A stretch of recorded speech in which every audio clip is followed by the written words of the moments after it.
नमस्कार। आज हम पीरियोडिक टेबल की एक बहुत ही दिलचस्प पहेली को सुलझाने जा रहे हैं। तो सवाल ये है कि क्लोरीन का परमाणु भार 35.5 क्यों होता है।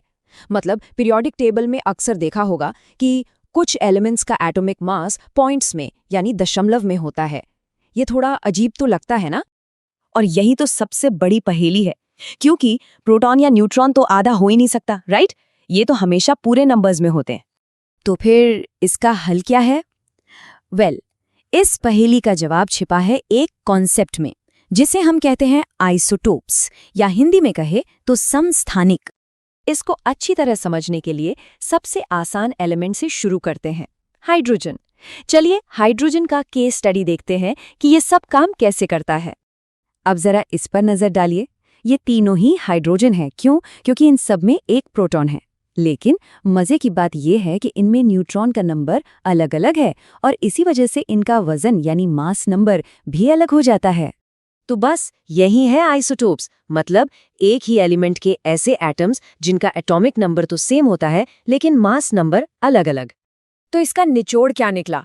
आइसोटोप एक ही एलिमेंट की फैमिली के वो मेंबर्स हैं जिनका प्रोटॉन नंबर सेम है, इसीलिए उनकी केमिकल प्रॉपर्टीज भी लगभग एक जैसी होती हैं, लेकिन न्यूट्रॉन अलग होने की वजह से उनका वजन अलग होता है। ठीक है, अब जब आइसोटोप्स का फंडा क्लियर हो गया है, तो चलिए वापस चलते हैं अपनी ओरिजिनल पहेली पर, क्लोरीन पर।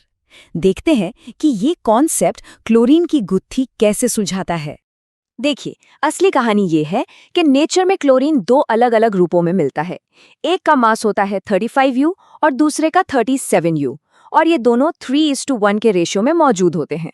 इस चार्ट से ये बात और भी साफ हो जाती है। नेचर में मिलने वाले क्लोरीन में 75% एटम क्लोरीन 35 वाले होते हैं और बाकी 25% क्लोरीन 37 वाले। मतलब अगर हम 4 क्लोरीन एटम उठाएं तो उनमें से 3 हल्के वाले होंगे और एक भारी वाला। तो इसका मतलब ये हुआ कि पीरियोडिक टेबल में जो नंबर लिखा है वो किसी एक अकेले एटम का मास है ही नहीं, वो तो इन दोनों आइसोटोप्स का एक वेटेड एवरेज है। और ये रही इसके पीछे की सिंपल सी मैथ्स। हम 35U का 75% लेते हैं और उसमें 37U का 25% जोड़ देते हैं, और नतीजा एकदम 35.5U, और बस हमारी पहेली सुलझ गई। तो अब ये बात बिल्कुल साफ हो जानी चाहिए, किसी एक अकेले क्लोरीन एटम का मास 35.5U नहीं होता। ये तो बस उस मिक्सचर का एवरेज है जो नेचर में पाया जाता है। पर बात यहीं खत्म नहीं होती।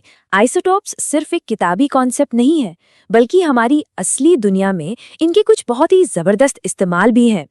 जैसे कि यूरेनियम का एक खास आइसोटोप न्यूक्लियर फ्यूल के तौर पर इस्तेमाल होता है। कोबाल्ट का एक आइसोटोप कैंसर के इलाज में काम आता है, और आयोडीन का एक आइसोटोप घेंगा यानी गोइटर के इलाज के लिए इस्तेमाल किया जाता है। तो अब हम आइसोटोप्स को तो समझ गए हैं। अब इनकी समझ को और पक्का करने के लिए चलिए इनका एक और एटॉमिक ट्विन यानी जुड़वा से कंपैरिजन करते हैं। अब एक नया सवाल सोचते हैं, क्या ऐसा हो सकता है कि एटम्स का मास तो एक जैसा हो लेकिन वो अलग अलग एलिमेंट्स हो? हाँ, बिल्कुल हो सकता है। और यहीं पर एंट्री होती है आइसोबार्स की, जिन्हें हम संभारिक भी कहते हैं। इसका एक बढ़िया उदाहरण है आर्गन और कैल्शियम।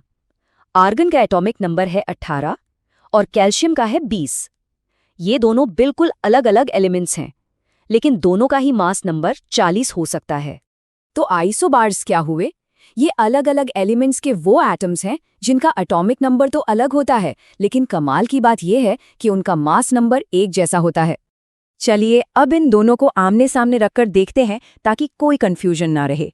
आइसोटोप्स में एटॉमिक नंबर सेम होता है लेकिन मास नंबर अलग, और आइसोबार्स में ठीक इसका उल्टा, मास नंबर सेम होता है पर एटॉमिक नंबर अलग। तो अगर मास बदल सकता है तो फिर किसी एलिमेंट की असली पहचान क्या है? आज की बातचीत का सबसे बड़ा टेकअवे यही है। किसी भी एलिमेंट की असली पहचान उसका वजन नहीं, बल्कि उसके अंदर मौजूद प्रोटॉन्स की संख्या होती है।